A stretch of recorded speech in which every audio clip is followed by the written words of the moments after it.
नमस्कार दोस्तों, जय श्री श्याम। जैसा कि आपने थंबनेल देखा है, आज की वीडियो में हम रिव्यू करेंगे Motilal Oswal mid cap direct growth fund का।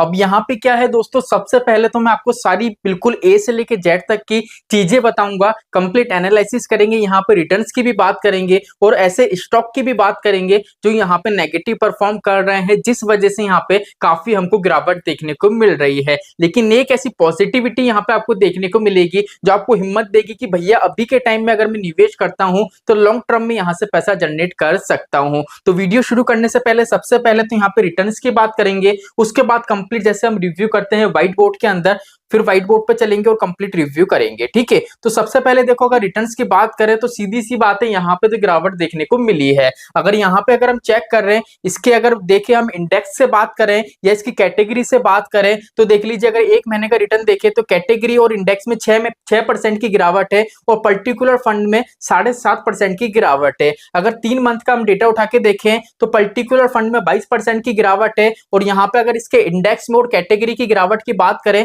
तो 17 से 18% की गिरावट देखने को मिलेगी। मतलब अगर हम यहाँ पे हम देखें तो कैटेगरी का रिटर्न और इसके बेंचमार्क का रिटर्न उससे ज्यादा गिरावट पर्टिकुलर फंड अभी के टाइम में बना के दे रहा है। लेकिन लॉन्ग टर्म की बात करें, जैसे 3 साल की बात करें तो 3 साल में इसने 29% का रिटर्न दिया है। यही अगर हम बात करें इसके बेंचमार्क की रिटर्न तो 20% है, कैटेगरी रिटर्न 19% का है। मतलब लॉन्ग टर्म में क्या है, यहाँ पे पॉजिटिविटी मिल रही है, अच्छा खासा रिटर्न मिल रहा है, अपने बेंचमार्क को भी बीट कर रहा है और अपने कैटेगरी को भी बीट कर रहा है। तो सर यहाँ पे कंप्लीट रिव्यू करके बताइए कि किस तरीके का यहाँ पे निवेश रहने वाला है। तो पर्टिकुलर फंड देख लीजिए, डायरेक्ट प्लान है पहली चीज तो। ठीक है, अब यहाँ पे देखो, सबसे पहले समझने वाली चीज क्या है, पहली चीज तो वीडियो बिल्कुल भी स्किप मत करना। स्किप करोगे तो कुछ समझ में नहीं आने वाला है, ये पता नहीं चलेगा कि रुकना चाहिए या निकल जाना चाहिए। ठीक है, तो पहली चीज तो देखो, अगर इसके बेंचमार्क को देखें तो Nifty mid cap 150 total return index, तो बेंचमार्क से हमको ये पता पड़ रहा है कि भैया बेंचमार्क में जो टोटल कंपनी है वो 150 कंपनियां हैं। ठीक है, लेकिन पर्टिकुलर फंड की बात करें तो फंड मैनेजर ने 150 कंपनी में से मात्र 30 कंपनी में आपका पैसा निवेश करा है। अगर पहले में बात करें, अगर आज से 3 महीने पहले की बात करें तो उस पर्टिकुलर फंड की जो होल्डिंग हमको देखने को मिलती थी वो होल्डिंग यहाँ पे हमको देखने को मिलती थी 26, लेकिन फंड मैनेजर ने यहाँ पे चेंजेस करा है और यहाँ पे अब होल्डिंग हमको देखने को मिलती है 30। तो सर जब से होल्डिंग चेंज हुई है उसके बाद अगर हम देखें तो पर्टिकुलर फंड है उसके रिटर्न में काफी गिरावट भी हमको देखने को मिली है। ऐसा क्यों हो रहा है? अब ऐसा इसलिए हो रहा है बिकॉज यहाँ पे पहली चीज तो देखो, एक स्टेबिलिटी इस वजह से आपको मिलेगी।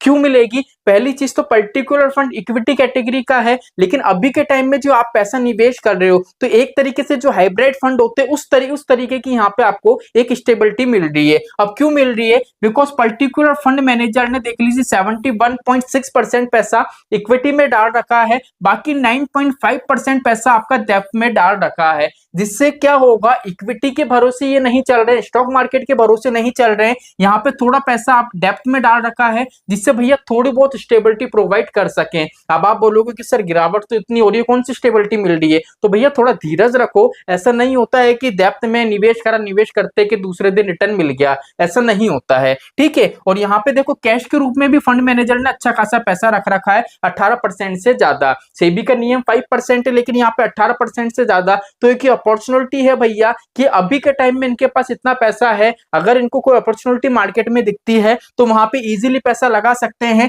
और लिक्विडिटी की प्रॉब्लम यहाँ पे देखने को नहीं मिलेगी। अब यहाँ पे सबसे अच्छी चीज बात क्या है, एक तो डेप्थ वाली मैंने आपको बता दी। सेकंड नंबर पे बात आती है, अगर इक्विटी की बात करें तो इक्विटी का आपको जो पैसा निवेश हो रहा है वो लार्ज कैप में 6.76% हो रहा है और बाकी पैसा जो आपका बचा है 64.91% वो मिड कैप में हो रहा है। मतलब स्मॉल कैप में यहाँ पे वेटेज पूरी तरीके से अभी के टाइम में खत्म कर दिया गया है। तो यहाँ पे आप खुद ही सोचो फंड मैनेजर ने किस तरीके का दिमाग लगाया है, कैश भी होल्ड करके रखा है, डेप्थ में ही पैसा डाला है और स्मॉल कैप का जो वेटेज था, एलोकेशन थी, उसको गायब कर दिया। वो इसलिए करा है कि भैया जितनी भी गिरावट देखने को मिल रही है ना, इस गिरावट को धीरे धीरे करके हमको कम करना है, निवेशकों को एक स्टेबिलिटी हमको प्रोवाइड करनी है। इतनी चीजें यहाँ पे आपको समझ में आ गई। अब आप बोलोगे कि सर फंड मैनेजर है, इनका इतना ज्यादा रोल क्यों है? बिकॉज पर्टिकुलर फंड कोई कैटेगरी फंड नहीं है, ये मिड कैप कैटेगरी का फंड है। इसलिए क्या होता है, इंडेक्स से मतलब नहीं है, इंडेक्स में जितनी कंपनियां हैं उसको कंप्लीट एनालिसिस करके फंड मैनेजर को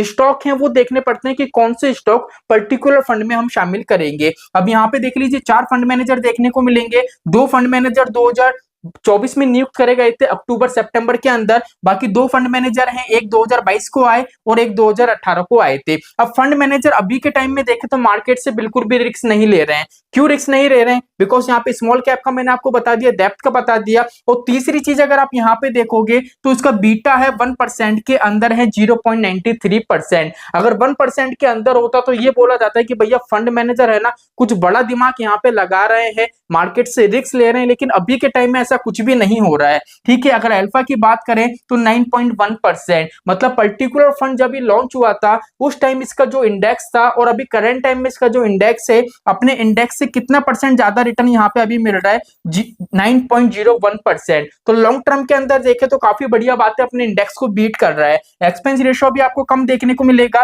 बिकॉज फंड मैनेजर किसी तरीके का भी यहाँ पे एफर्ट नहीं लगा रहे, मार्केट से रिस्क नहीं ले रहे हैं। तो ये तो इसका बेसिक फंडामेंटल था। अब यहाँ पे बात करेंगे कि सर ऐसे स्टॉक बताओ जो यहाँ पे नेगेटिव रिटर्न बना के दे रहे हैं जिस वजह से हमको गिरावट ज्यादा देखने को मिल रही है। तो यहाँ पे देखो मोस्टली क्या है, 4 ऐसे स्टॉक है जिसकी वजह से थोड़ा हमारा पोर्टफोलियो है डगमगाया हुआ है। अगर होल्डिंग के रूप में देखें तो 30 में से टोटल 4 स्टॉक हैं, और अगर इसके लास्ट 1 मंथ की हम कहानी देखें तो देख लीजिए कॉर्पोरेट हो गया, यहाँ पे 4 आपको टोटल देखने को मिलेंगे। यहाँ पे टेक्नोलॉजी का भी है, ठीक है, कल्याण ज्वेलर्स आ गया, मतलब 4 स्टॉक हैं। एक में 14% की गिरावट, एक में 17% की गिरावट, एक में 25% की गिरावट, एक में 15% की गिरावट। तो यही वो स्टॉक है जिसकी वजह से क्या है आपको नेगेटिव वैल्यू ज्यादा देखने को मिल रही है। अब आप बोलोगे कि सर जब ये 4 स्टॉक फंड मैनेजर को पता है तो वो उसको चेंज क्यों नहीं कर देता है? वो चेंज इसलिए नहीं कर सकते भैया, नॉर्मल सी बात है, पर्टिकुलर अगर स्टॉक का एनालिसिस करोगे तो कोई कमी देखने को नहीं मिलेगी।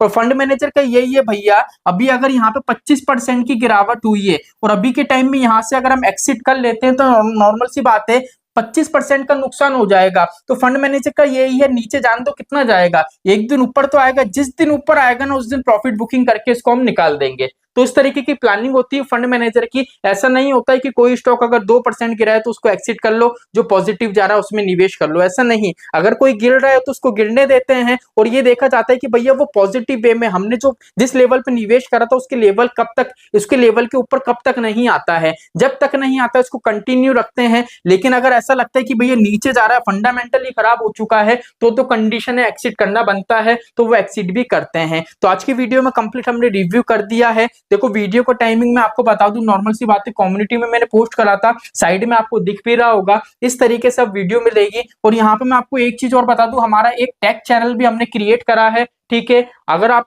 YouTube पे वीडियो अपलोड करते हो, आपका किसी भी कैटेगरी का चैनल है, तो उस चैनल को जाके फॉलो करो। मेरा YouTube पे जितना भी एक्सपीरियंस है वहां पे मैं आपको शेयर करूंगा, और जैसे म्यूचुअल फंड से रिलेटेड आपको अच्छी अच्छी वीडियो मिलती है वैसे ही वहां पे भी आपको डिटेल में वीडियो मिलेगा। हमारे बाकी चैनल हैं जितने भी, उनके चैनल की लिंक डिस्क्रिप्शन में दे दूंगा, सब्सक्राइब जरूर कर लेना। तो चलिए आज के लिए इतना ही, मिलते हैं हमारी नेक्स्ट वीडियो में। जय श्री श्याम दोस्तों, जय श्री राधे।